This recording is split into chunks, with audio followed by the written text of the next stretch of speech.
Award-winning writer, author Candice Carty-Williams is in South Africa. She's a journalist, screenwriter, and an author of the Sunday Times bestselling Queenie. It's a book described as vital, disarmingly honest, and boldly political. She also released a book entitled People Person last year.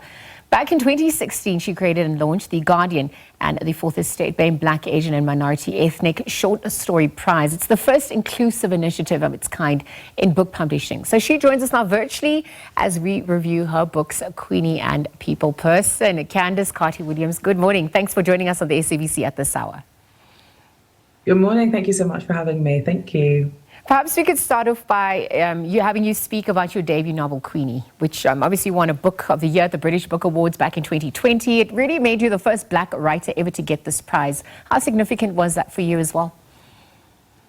That was amazing. That was huge for me. It was my first novel. I had no expectations or plans.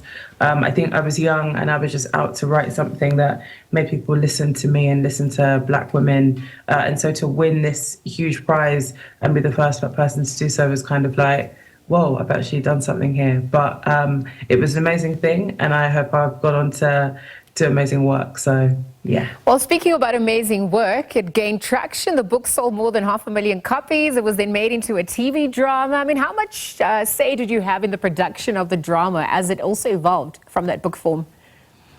Yeah, so I'm the showrunner, which kind of means like the boss of creative. Okay. So I was there, scripts, amending the scripts, rewriting the scripts, and then I was on set every day, and I was in the edit for about 9 months, give or take. So I've been there the whole time. I'm obviously very protective of my first book, baby. Yeah, no, absolutely, because you wrote the book in your early 20s. Queenie, I mean, touches on so much about Blackness in response to whiteness. And I wonder if you ever go back and feel that you perhaps left out certain issues, what else could have been included, how the conversations evolved. Talk us through, in hindsight, what comes to the fore for you on that front. I feel like with all things, you would love to edit things over and over and over again. But I just think with some things, you can just say, this is what I wanted to say when I was this age. And I think if I wrote Queenie now, it'd be a very different story because I'm, a lot cleverer, obviously, and a lot wiser, I would hope. And so I think it was important for me to kind of take in the world as it was. But yeah, if I write other novels, I'm sure to put in new and different ideas and ways of thinking about things. But I think that Queenie kind of had to be that first sort of, furious, messy kind of piece of work to kind of say, I've arrived on the scene. No, absolutely, and solidified your role in the scene because the pressure's now on. How does one follow up from a smash hit like Queenie? When do you begin to start writing, your second offering? What's available on that front? So People Person is out. People Person came out last year. And it's actually a very different story to Queenie. It's a big sort of family drama, but it is as messy as Queenie because obviously you can tell there's a theme in my work. And I've also written and showrun another TV show called Champion, which is on Netflix. So I've been very busy since the book came out. I've been very busy the last few years. You're flying the flag high. I actually wanted to delve in some of the themes and storylines in Queenie because it dealt with some difficult mother-daughter relationships. People Person, on the other hand, focuses more on daddy issues. You have 9 siblings with the same father as well. So I wonder as we look at, the characters in the book, anyone that you can relate to, what's personal on that front for you?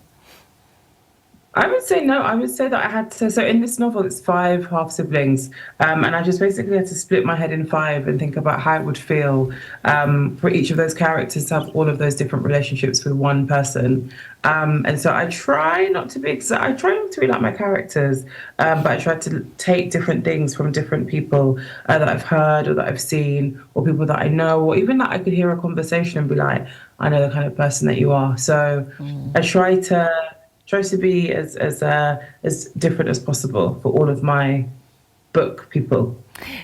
Candice, I have so many more questions, but I need to streamline this in the interest of time. So I just want to really focus on, in conclusion, twofold question, because you also stress the importance, or the challenges rather, of being a young Black writer. Perhaps you could delve a little bit more into that. In the same breath, you are in the country. It's the Franschhoek Literary Festival. We were chatting earlier on about it. How has that been? What's your experience been like on that front, just as we conclude? Yeah, it's been an amazing thing. I've met some amazing writers and we've covered some amazing topics. And actually, one of those is when you are one of the first of your kind, you do have what is put upon you as responsibility to sort of be that person or be that spokesperson for everyone. But I think that if there are more stories like mine or more stories like some of the other authors who are less represented, then you wouldn't kind of be one of the first to sort of step out and tell this story, and everyone expects you to sort of cover all bases. But, you know, I think that it feels like things are going in a better direction. And it's been amazing to be here and see so many faces like mine and like others telling all of our stories. It's a beautiful thing. No, absolutely. Thank you so much for joining us on the SABC at this hour. Do enjoy the rest of the festival. We'll leave that conversation there for now.